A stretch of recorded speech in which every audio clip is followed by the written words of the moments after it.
Certains relancent le débat sur la banalisation de la transsexualité et aussi la sexualité des Macron. Alors, pour ce qui est de la banalisation de la transsexualité, euh, en dehors de ce qui est raconté aux enfants dans les petites écoles, euh, que la transsexualité soit banalisée, elle a toujours été plus ou moins. Mais d'un autre côté, c'est bien qu'on puisse banaliser ça dans notre société. Ça évitera qu'ils soient pointés du doigt, ces gens-là. Surtout qu'il y a aujourd'hui des grands experts qui sont capables de reconnaître un homme d'une femme ou d'un transsexuel, alors qu'ils n'y connaissent rien là-dedans. Il faut savoir que la chirurgie a très bien évolué et aujourd'hui, un homme qui désire être femme ou l'inverse, eh bien ça à s'y méprendre parce qu'ils arrivent à corriger tous les traits des hommes, à savoir la glotte, les pommettes, etc., etc. Ils arrivent à faire d'un homme réellement une femme. Euh, Plutôt que d'interdire la liberté des autres, il serait plus profitable, euh, plus, euh, euh, plus profitable de défendre nos libertés et nos droits. Euh, c'est les gens qui ont le droit d'exister, ce ne sont pas des monstres. Ils se sentent mal dans un corps, ils se disent ne pas être nés dans le corps dans lequel ils auraient dû naître. Il faut savoir que c'est une histoire avant tout de chromosomes. Euh, alors c'est pas ça ne limite pas à X et Y, hein, c'est un certain nombre de X et un certain nombre de Y qui va faire que le mâle le remporte sur la femelle. Euh, et puis il y a aussi, on sait très bien qu'une femme enceinte qui prend de l'ibuprofène ou d'autres perturbateurs endocriniens risque de féminiser le garçon qui s'est formé dans son ventre, voire même créer un micro-pénis. Tout ça euh, c'est la cause de notre société et ces gens-là sont ni à montrer du doigt, ni à critiquer, à, ni à rejeter. Nous sommes dans une société où vous aimez que haïr. Nous sommes dans un pays des droits de l'homme. Et ceux qui veulent qu'on respecte la France, apprenez à la respecter vous-même déjà pour commencer. Les transsexuels sont des gens comme tout le monde. Euh, avec un mal-être et ils passent par la chirurgie et d'énormes souffrances euh, pour, euh, pour arriver à être épanoui. Et quoi de mieux que d'être épanoui. Euh, il, la première transsexuelle connue en France, elle a été opérée en 1956 ou 1959. Elle s'appelait Coccinelle. C'était une artiste parisienne qui a vécu à Marseille. Elle a été opérée en 56 ou en 59. C'est vous dire à quel point c'est quelque chose qui est ancien et avant nos grands-parents, nos parents ne se préoccupaient pas de ça. Ils laissaient ces gens-là vivre. Ils ne les pointaient pas du doigt. Euh, et aujourd'hui, vous vous plaisez à critiquer tout ce qui passe. Alors après, pour la sexualité des Macron, j'ai vu quelques posts passer, on reparle de ça. Ouais, un président de la République, ça doit être un homme à part entière.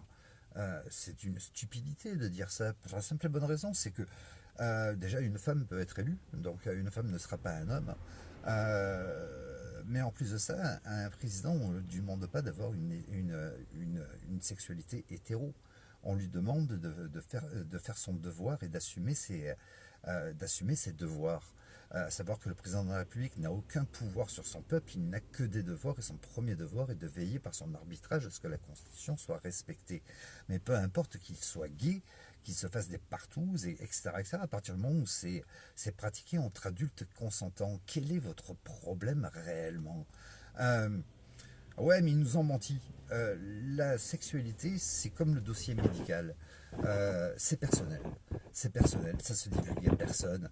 Et même un président de la République, un artiste, etc., etc., n'a pas à divulguer ni son dossier médical, ni sa sexualité. D'ailleurs, puisque vous vous intéressez à la sexualité de Macron, est-ce que vous avez déjà lu le livre de Madame Claude? Madame Claude était une proxénète notoire qui avait des prostituées à son service, des prostituées de luxe, et elle a écrit un livre où elle raconte les délires des élus des années 70, ce qu'ils demandaient aux filles. Euh, Quelque part, même s'ils étaient hétéros, c'est à la limite beaucoup plus sale que d'être homosexuel s'ils pratiquaient. Mais ils ne le disaient pas à la télé, ils ne voulaient pas raconter parce que la sexualité c'est personnel. Est-ce que vous avez entendu parler de cette histoire? Pourtant, Mitterrand n'en a jamais parlé. Où Mitterrand avait loué un hôtel, un palace entier au bord de la Bolle, je crois qu'il s'appelle Beau Rivage, l'hôtel, si mes souvenirs sont bons, je suis passé devant à plusieurs reprises. Il avait loué la totalité de l'hôtel, il a fait venir plus de 400 prostituées sur le compte du contribuable. Et il avait organisé une réunion des chefs d'État dans cet hôtel. C'était à la bonne franquette, hein, avec 400 prostituées, etc. etc. Personne ne s'en est soucié, personne n'a demandé à Mitterrand de rendre des comptes sur sa sexualité. J'en suis à me demander quelque part, mais déjà, la France devient, c'est d'une bassesse, c'est d'une médiocrité. Plutôt que de vous intéresser à la sexualité du Macron, qui ne changera absolument rien, on ferait mieux de s'intéresser à ce que nous réserve l'élite mondiale. The Economist 2024 est paru, il nous annonce le programme de l'année qui va suivre, à savoir là où il nous emmène, plutôt que vous intéresser à cette marionnette de l'Élysée qui est là uniquement pour vous servir une télé-réalité quotidienne, vous agacer, vous mettre en colère pour que vous alliez dans la rue gueuler, ce qui sert strictement à rien. Pendant ce temps-là, bien le problème, il n'est pas national, il est mondial. Et pendant ce temps-là, l'élite mondiale, elle continue. Et vous l'avez vu, hein, il n'y a rien qui les a stoppés et ils continuent, ils vont encore continuer. C'est que le début. C'est que les débuts. Ils ont programmé depuis longtemps, ils ne l'ont jamais caché non plus. Je parle de l'élite mondiale, de plonger la planète dans un véritable chaos. Et vous le voyez, la crise économique qui n'est pas encore finie, qui est loin d'être finie, les guerres. Et Attali disait, la gouvernement se mettra en place, il disait ça devant Mélenchon en 2010, un gouvernement mondial se mettra en place sans guerre ou après une troisième guerre mondiale. Et nous y allons gentiment. Euh, Sans compter la guerre économique qui nous attend pour 2024. On parle de deuxième guerre froide. Lisez Économie, vous verrez, ce sera plus intéressant et beaucoup plus constructif que de s'intéresser à la sexualité des Macron. Après, il y en a qui disent, ouais, mais ils nous ont menti, ils ne nous l'ont pas dit. S'ils ne nous l'ont pas dit, ils n'ont pas menti. Mais même si, en aucun cas, ils ont menti, en aucun cas, ils l'ont caché. Souvenez-vous, la fête de la musique, le 21 juin 2018, s'est organisée à l'Élysée. Une fête de la musique assez particulière avec des homosexuels qui étaient très efféminés et qui faisaient des danses pour le couple Macron. C'était déjà revendiqué leur différence. Les vidéos qui sont sorties de l'Élysée, elles ne seraient jamais sorties de l'Élysée sans l'accord de ceux qui veillent à l'image du président de la République et du président de la République lui-même. Donc si on a accepté que ces vidéos sortent et se retrouvent sur les réseaux sociaux et à la télé aux informations, c'est bien par accord du président de la République et de ceux qui veillent à son image pour annoncer qu'ils étaient différents. Ensuite, lors d'une interview de Brigitte Macron, la journaliste demande quel est votre film préféré. Brigitte Macron répond mon film préféré est Certains l'aiment chaud. Ça se dit en anglais, je ne me souviens plus, il faudrait que je réfléchisse pour vous le dire en anglais. Certains l'aiment chaud, c'est l'histoire d'un homme qui tombe amoureux d'une femme. Et la femme, en fait, c'en est pas une, c'est un mec. Ils l'ont annoncé à plusieurs reprises, mais avec finesse. Le problème, c'est que la masse populaire ne comprend pas la finesse. Vous aurez peut-être préféré qu'ils disent « Ah, ben nous, on s'encule mutuellement, etc., etc. » Vous avez besoin de gras, vous avez besoin de pornographie, vous avez besoin d'immonde. Mais la finesse, vous ne la comprenez pas. Dès le départ, ils l'ont annoncé, c'était facile à comprendre. Mais quelque part, ça ne nous regarde pas. Ce qui est important, il ne fait pas non plus son boulot, mais ce qui est important, c'est le boulot qu'il devrait faire. Seulement, on le sait, les présidents de la République n'ont plus aucun pouvoir depuis plus de 50 ans, depuis l'abolition de la peine de mort, parce qu'ils pouvaient gracier le condamné, depuis la chute de l'ex-URSS pour des raisons de négociation, depuis la décentralisation de toutes ces sociétés qui sont parties en Chine, pour là aussi des raisons de négociation et des raisons industrielles, pour des raisons nucléaires, etc., etc. Le président de la République n'a plus aucun pouvoir, c'est le marché qui a le pouvoir. Et vous intéressez à cette marionnette. Moi, je suis quasi persuadé, il n'y a rien de factuel dans ce que je vais vous dire, je donne rarement mon opinion, je préfère annoncer dans mes capsules des, des informations factuelles et prouvées. Et je suis le seul à étayer en mettant en haut de ma vidéo tout un tas de liens pour appuyer tout ce que je dis. Euh, je suis persuadé, mais ça reste mon opinion, je suis persuadé que c'est un faux couple.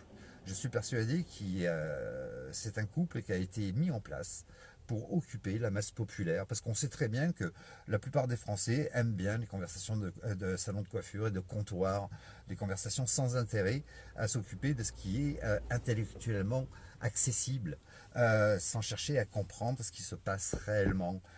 Et je suis sûr qu'ils vous ont mis deux marionnettes pour vous occuper, mais je ne suis pas certain qu'ils soient un véritable couple. Ça commence déjà par leur grande différence d'âge, une trentaine d'années de différence d'âge, et puis cette sexualité. Et tout ça vous préoccupe, et c'est très bien orchestré s'ils l'ont fait exprès. Euh, mais ces gens-là sont sans intérêt aucun, parce que c'est pas eux qui gouvernent. Et comme vous pouvez le voir, si vous vous intéressez, parce que la France n'est pas une planète, eh bien le problème il est réellement mondial. Les États-Unis, c'est en train de s'effondrer, il y a de plus en plus de misère, de plus en plus de gens qui dorment dans les rues, il y a de plus en plus de malades, il y a de plus en plus... dans tous les pays, c'est la même chose. Et la France n'est pas une planète, et Macron ne dirige pas le monde. Par contre, il y a une élite mondiale, des ultra-milliardaires qui dirigent la planète réellement et qui donnent les ordres à l'Europe, qui reste qu'un outil, mais de penser aujourd'hui au Frexit, c'est une imbécilité parce qu'on est dans le nouvel ordre mondial. C'est un outil qui a servi à détruire les pays. Mais aujourd'hui, c'est obsolète de penser Frexit.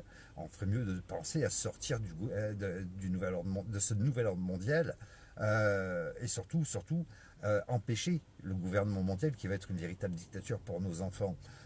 Il nous reste peu de temps pour le faire. Je vous invite à télécharger immédiatement l'application Neurone. Il est grand temps. Grand temps que vous regardez au-delà du bout de votre nez. Oui, je parle avec beaucoup d'arrogance, mais j'ai la trouille pour nos enfants. Et ça fait tellement d'années que je me répète. Alors au début, on me traitait de complotiste. Quand je parlais de certaines choses, en 2009, je disais à mon entourage, je n'étais pas encore sur les réseaux sociaux, mais je disais à mon entourage que nous allons subir une pandémie qui couvrira une crise économique sans précédent et qui permettra l'ouverture d'une nouvelle ordre mondiale. Alors non, j'ai pas une boule de cristal, je ne suis pas voyant.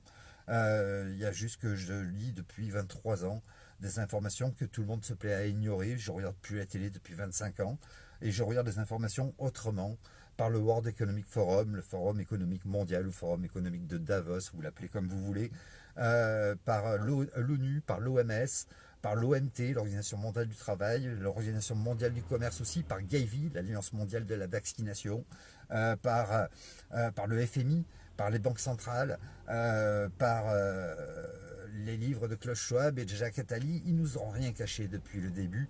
Et en 2009, quand j'ai annoncé cette pandémie qui allait nous arriver, qui serait la fin de notre ère, on me prenait pour un débile mental, on me prenait pour un complotiste. Certaines personnes très rares sont venues s'excuser auprès de moi, de mon entourage, en me disant: ouais, Lionel, on est désolé de t'avoir traité comme ça parce que tu avais raison. J'aime pas avoir raison. J'aurais préféré qu'on me dise: tu vois, t'es un con, c'est jamais arrivé et ça arrivera jamais. J'aurais préféré. Mais putain, sortez la tête de la terre, bordel, il s'agit de l'avenir de nos enfants. Arrêtez les conneries. Et surtout arrêtez d'avoir envie d'avoir raison. L'idée, c'est pas d'avoir raison, c'est d'échanger entre adultes intelligents et d'obtenir le plus de vérité possible et de trouver une solution. Nous avons une solution. Nous avons une solution qui est très très simple et qui se base sur des textes officiels incontestables. Personne ne peut les contester. D'ailleurs, ces textes-là, aujourd'hui, ils les emmerdent sérieusement parce que sinon, ils nous auraient déjà planté le nouvel ordre mondial. Il s'agit de notre Constitution française et des droits de l'homme. C'est le sommet de la hiérarchie des normes, c'est le bloc constitutionnel. Il n'y a personne qui peut les contester. C'est notre propriété, ça nous appartient. C'est à nous de les faire valoir. C'est à nous de les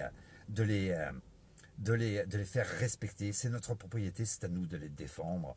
Et avec ça, on peut créer un tribunal du peuple et les faire tous condamner. Tous ceux qui ont créé ce désordre mondial. Les marionnettes, elles suivront après, les chefs d'État, etc. etc. Mais il faut attaquer en haut, les patrons, les boss.